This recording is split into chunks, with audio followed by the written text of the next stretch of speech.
I'm not ashamed. When the Pharisees asked for a sign, what sign did Jesus give them? This is the question that we seek to answer today as we continue our verse-by-verse study of the book of Matthew on walking through the Bible.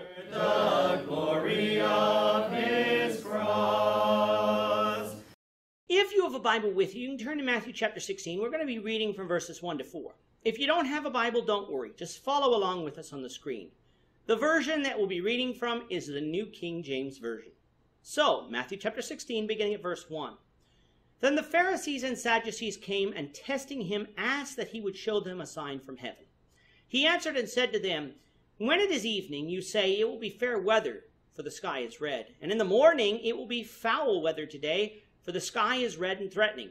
Hypocrites, you know how to discern the face of the sky, but you cannot discern the signs of the times.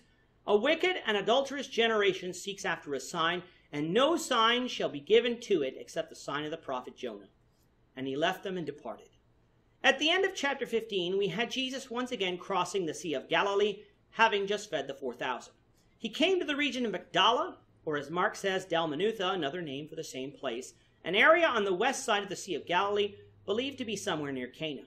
Going by the context of chapter 16 and what we will read in verse 5, the Lord willing, in the next episode, we can be certain that it is here in this region that the Pharisees and Sadducees come to him. We have seen the Pharisees numerous times in our study of Matthew. However, we've only come across the Sadducees once, all the way back in chapter 3.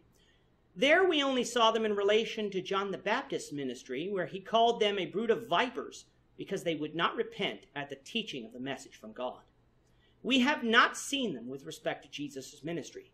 Now, that does not mean that the Sadducees had never confronted Jesus before. It just means that if they did, we didn't read of them. As we said back in chapter 5, the Pharisees were typically the lawyers and teachers of the law.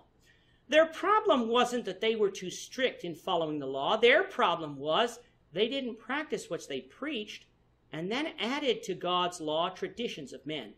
In other words, they were hypocrites, something Jesus pointed out in the first part of chapter 15. Who were the Sadducees then?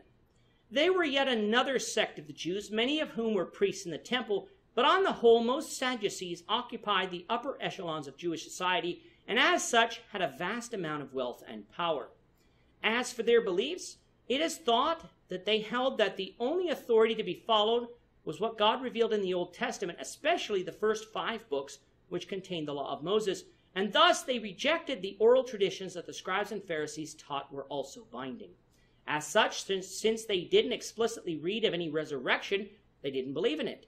They felt that this life was all that there is, that there was no rewards or punishments in the afterlife, but at death the spirit went to Sheol, which they believed was a place of stillness and darkness, cut off from life and from God. The spirit would remain in this gloomy place for all of eternity, devoid of any personality or strength. Believing this to be true, it is no wonder that the Sadducees wanted to live it up in this life, for at death, all that awaited them was sadness and despair. Of course, Jesus would deal with their unbelief in the resurrection in Matthew 22, so we'll save our comments about the validity of the Sadducees' beliefs on this matter until then. Getting back to chapter 16 now, we have the Pharisees and Sadducees coming to Jesus to test him. They didn't believe in the miracles that he performed, and so they wanted Jesus to show them a sign from heaven that would prove that he was who he said he was, which was the Messiah. Jesus' response is rather comical if it wasn't so serious. He tells them that they can look into the sky at night, and if it is red, determine that it will be good weather the next day. Likewise, they can look at the sky in the morning and find it to be red and determine that it will be foul weather.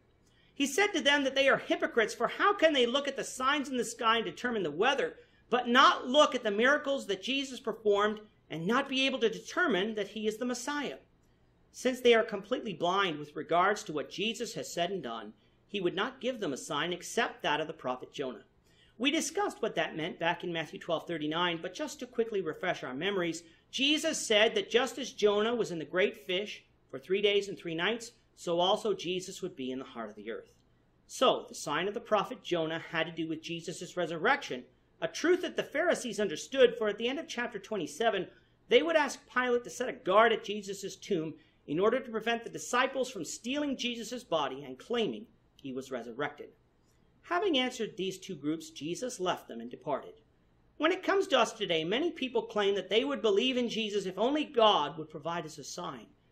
He has provided us the testimony of first century people who either saw the resurrected Jesus with their own two eyes or who believed the report of those who did because their testimony proved credible. If we can't believe that, then we won't believe even if God sent us a sign. For many of the people of Jesus' day saw the miracles, yet didn't believe. With that, our time is up for today. The Lord willing, we hope you'll join us for tomorrow's discussion of Matthew 16, verses 5 to 12, as we continue our walk through the Bible, one verse at a time. I'm not a... Thank you for watching today's episode. We hope that you found it edifying and ask that you not only subscribe to our channel and podcast, but that you like and share this episode among your friends, so that the saving gospel of Jesus Christ can go out to the whole world. Of his cross.